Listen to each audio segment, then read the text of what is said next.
सो मैंने एक पीपीटी बनाया है इसके लिए, तो ये पीपीटी आपको डिस्क्रिप्शन में इसका लिंक मैंने डाल दिया है, तो वहाँ से आप लोग इसे डाउनलोड करके खुद से भी देख सकते हैं। और जो भी वेबसाइट से मैंने लिया है उस वेबसाइट का लिंक भी दे दूंगा, तो वहाँ से भी आप जाकर चेक कर सकते हो दोस्तों। तो दोस्तों कैट के पेपर में 3 सेक्शन से क्वेश्चन आते हैं, ठीक है। पहला है verbal ability and reading comprehension, जिसको शॉर्ट फॉर्म में VARC कहा जाता है। और दूसरा है data interpretation and logical reasoning, जिसको DILR शॉर्ट फॉर्म में कहा जाता है। तीसरा है आपका क्वांटिटेटिव एप्टीट्यूड, जिसको शॉर्ट फॉर्म में QA कहा जाता है। और यहाँ पे टाइम एलोटेड की बात कर लेते हैं तो लगभग 2 घंटे मिल जाते हैं। जैसे क्वेश्चंस रहते हैं उसके अकॉर्डिंग टाइम यहाँ पे सेट होता है, क्योंकि 2019 में 2 घंटे से ज़्यादा टाइम मिला था, क्योंकि ज़्यादा क्वेश्चन भी थे। और टोटल नंबर ऑफ क्वेश्चन की बात करते हैं लगभग 66 क्वेश्चन देखने को मिल जाता है ओवरऑल, ठीक है। और number of question section wise तो VARC से लगभग 24 क्वेश्चन होते हैं, DILR से 20 क्वेश्चन होते हैं और QA से 22 क्वेश्चन होते हैं। जितने और टाइम दिए होंगे उतने में 3 से डिवाइड कर दो, आपका आ जाएगा कितने मिनट्स फॉर ईच सब्जेक्ट के लिए मिल रहा है दोस्तों, ठीक है। मोड ऑफ एग्जामिनेशन की बात करते हैं तो कंप्यूटर बेस्ड एग्जाम होता है। और मीडियम ऑफ एग्जामिनेशन की बात करते हैं तो केवल इंग्लिश में ये पेपर होता है। अगर आपको लगता है कि दूसरी लैंग्वेज होता है तो नहीं दोस्तों, केवल इंग्लिश में ये पेपर होता है दोस्तों। मोस्टली कैट के पेपर में जो भी क्वेश्चन होते हैं वो बेस्ड होते हैं मिडिल स्कूल के मैथ और इंग्लिश के टॉपिक्स के ऊपर दोस्तों। तो सब बात करते हैं सेक्शन वाइज। 3 सेक्शन हम लोग ने बात किया था, तो उसके अंदर कौन कौन से इंपॉर्टेंट टॉपिक्स है। तो क्वांटिटेटिव एबिलिटी की सबसे पहले बात करते हैं, तो यहाँ पे arithmetic, algebra, modern maths, number system, geometry and mensuration. और अगले वाले स्लाइड में हम लोग बात करेंगे, जैसे कि यहाँ पे आप नंबर सिस्टम देख रहे हो, तो इसके अंदर कौन कौन से इंपॉर्टेंट टॉपिक्स है उसके बारे में अगले स्लाइड में बात करेंगे। जैसे कि यहाँ पे नंबर सिस्टम है और जो भी इंपॉर्टेंट टॉपिक्स इसके अंदर ये सारे हैं, ये क्वांटिटेटिव एबिलिटी की इंपॉर्टेंट टॉपिक्स है। तो अगले सेक्शन पे चलते हैं, यानी logical reasoning and data interpretation पे। तो उसमें इंपॉर्टेंट टॉपिक्स है seating arrangements, blood relation, syllogism, tables, graphs, data caselets, ETC। तो ये सारे टॉपिक है आपको logical reasoning and data interpretation. और थर्ड सेक्शन के बारे में बात करते हैं, यानी कि verbal ability and reading comprehension. तो reading comprehension, para जंपल्स and para summary, odd one out and para comprehension जैसे टॉपिक इंपॉर्टेंट है यहाँ पे दोस्तों।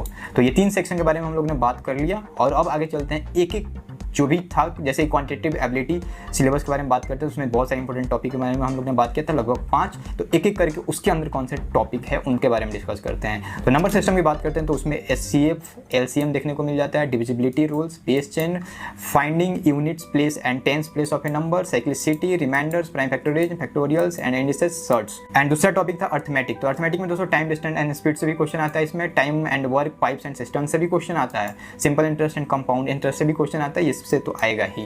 Ratioed and proportions and variation से भी क्वेश्चन आता है, परसेंटेज एंड एवरेज से क्वेश्चन आता है, profit and loss, discount, mixture and allegation से क्वेश्चन आता है। तो ये first and second topic important है, उसके बारे में डिस्कस कर लिया, उसके अंदर जो भी टॉपिक्स थे। और थर्ड में आपका जियोमेट्री एंड मेंसुरेशन से क्वेश्चन आता है, जो कि circle, triangles, polygons, coordinate geometry, lines and angles, trigonometry, cone, cylinder, sphere and cube and prism, pyramid जैसे टॉपिक्स इंपॉर्टेंट है, इससे क्वेश्चंस आते हैं, ठीक है। और एलजेब्रा के बारे में बात करते हैं, तो एलजेब्रा में आपको इनइक्वालिटीज एंड मॉडुलस से क्वेश्चन आता है, functions and groups, linear and quadratic equations, polynomials, logarithms, algebraic identities and maxima minima से क्वेश्चंस आते हैं।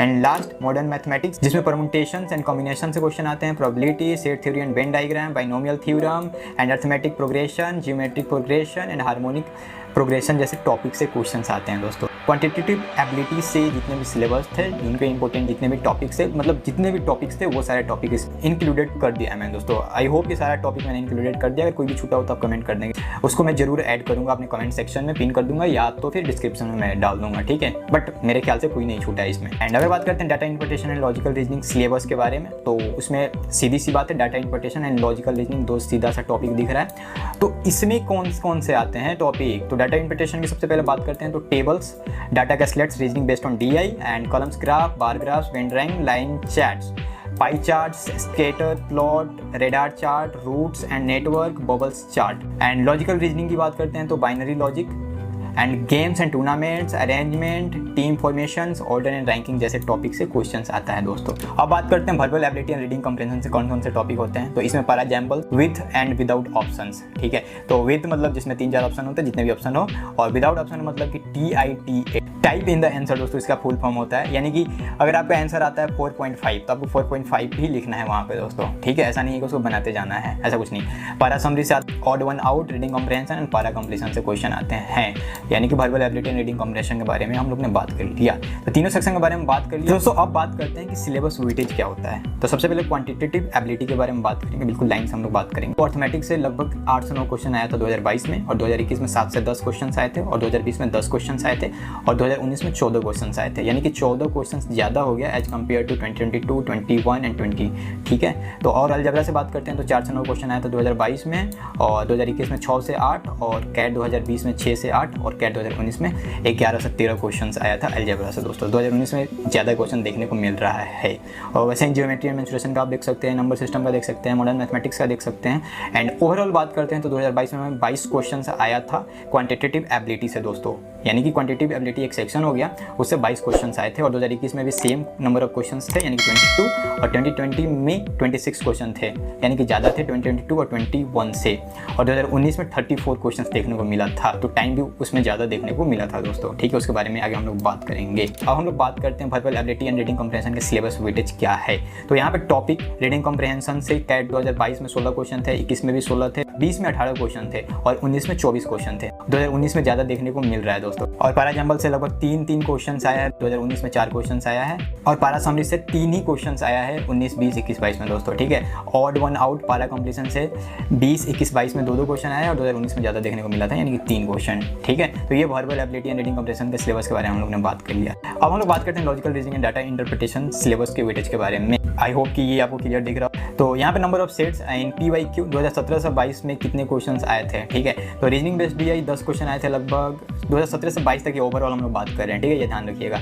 तो reasoning based DI 10, matrix and grid 7, matrix arrangement से 7 क्वेश्चन थे, वेन डायग्राम से 7 थे, शेड्यूलिंग एंड मैट्रिक्स से 6 क्वेश्चन था, and unconventional and hybrid games and tournament से 6 क्वेश्चन थे, मैथमेटिकल AR से 4 क्वेश्चन थे, और ऑर्डर एंड रैंकिंग से 3, मिसिंग डाटा से 3। तो ऐसे ही बहुत सारे like Gantt chat maxima minima concept से 2 क्वेश्चन थे, अर्थमेटिक बेस्ड DI से 2 क्वेश्चन थे। तो ऐसे ही बहुत सारे हैं, तो इसको भी आप एक बार पढ़ सकते हो सारा। तो ये सारी इंपॉर्टेंट टॉपिक हमने बात कर लिया, logical reasoning and data interpretation syllabus, और तीनों सेक्शन से क्या क्या वेटेज है उन सब के बारे में हम लोग ने बात कर लिया। थोड़ा और आगे बढ़ के बात करते हैं, तो सेक्शन वाइज बात करते हैं। तो लगभग कितने क्वेश्चन आते हैं, मतलब ओवरऑल बात करते हैं तो VARC से लगभग 24 क्वेश्चन देखने को मिल जाएंगे, DILR से 20, और QA से 22। ठीक है, और यहाँ पे नॉन MCQ यानी कि जैसे हम लोगों ने बात किया था टीटा, यानी कि आपको डायरेक्ट आंसर फिल करना होगा, तो वहाँ पे 5 क्वेश्चन आ सकते हैं। VARC से रहते हैं लगभग, और DILR से 5 क्वेश्चन रहते हैं लगभग, और QA से 8 क्वेश्चन रहते हैं लगभग। ठीक है, और टोटल 18 क्वेश्चन हो जाते हैं नॉन MCQ, और MCQ क्वेश्चन 48 हो जाता है। तो लगभग टोटल क्वेश्चन 66 आपको देखने को मिल जाता है कैट के पेपर में। और आप ये डिटेल्स भी पढ़ सकते हो, VARC का है, DILR का है, QA का है। और QA का बात करते हैं दोस्तों, तो dominated by arithmetic and algebra with 4 questions of geometry. तो ये सारी आप पढ़ सकते हो डिटेल्स। ठीक है, ऊपर भी हम लोग ने बात किया दोस्तों। कैट 2021 और 22 में 66 क्वेश्चन थे टोटल, और 2 घंटे का टाइम मिला था। वहीं पे बात करते हैं 2020 में, तो 76 क्वेश्चन थे और 2 घंटे का टाइम मिला था। ठीक है, ज़्यादा क्वेश्चन होने के बावजूद 2 घंटे का ही टाइम मिला है। तो कैट 2015 से 2019 तक जो भी पेपर हुआ है उसमें 100 क्वेश्चन थे और 3 घंटे का टाइम मिलता था। और 2014 में 100 क्वेश्चन था और 2 घंटे 50 मिनट का टाइम मिला था, और 2013 में 60 क्वेश्चन था और 2 घंटे 20 मिनट का टाइम मिला था। तो ये सारे क्वेश्चन के ऊपर डिपेंड करते हैं। तो इस वीडियो में हम लोगों ने अच्छे से बात कर लिया कितने सेक्शन है, सेक्शन में कौन कौन सा टॉपिक है, और टॉपिक का क्या वेटेज रहता है, और पिछले साल का एनालाइज हमने कर लिया कि कितने क्वेश्चन थे और कितने घंटे का समय हमें मिला था। तो ओवरऑल एक पेपर का आइडिया लग गया हमें कि कैसा पेपर आता है। और ये आप जो पेपर देख रहे हो अभी, ये लेटेस्ट 2022 में कैट का पेपर हुआ था, उसका पेपर आप देख रहे हो। मैं इसका लिंक डिस्क्रिप्शन में दे दूँगा, वहाँ से इस पेपर को जाकर डाउनलोड कर सकते हो।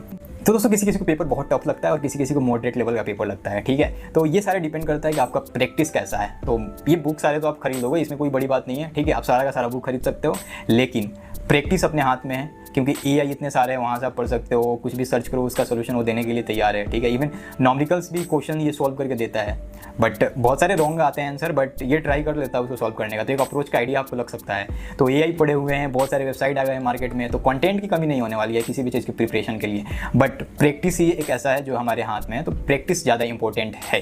तो बस इस वीडियो में बस इतना ही। अगले वीडियो में हम लोग बात कर रहे होंगे कि टॉप 10 कौन से MBA कॉलेज है जहाँ से अगर आप करते हो तो बहुत हाई पैकेज आपको लगेगा, जिसमें हम लोग बात करेंगे कि उसमें मोड ऑफ एडमिशन क्या है, फीस क्या है। ठीक है, इसके अलावा से प्लेसमेंट क्या है वहाँ पे दोस्तों, और कॉलेज लाइफ कैसी होने वाली है दोस्तों, और एलुमनी नेटवर्क के बारे में बात करेंगे। तो आई होप कि आपको वीडियो पसंद आया होगा, तो आप इस वीडियो को लाइक करेंगे और आप मेरे चैनल को सब्सक्राइब कर लेंगे, क्योंकि मुझे काफ़ी अच्छा लगेगा अगर आप सब्सक्राइब और लाइक शेयर इस वीडियो पर ज़्यादा व्यूज पड़ेगा। तो आई होप कि वीडियो पसंद आया होगा। चलिए मिलते हैं एक और अगले शानदार वीडियो में, तब तक के लिए बाय बाय, नमस्कार एंड जय हिंद दोस्तों।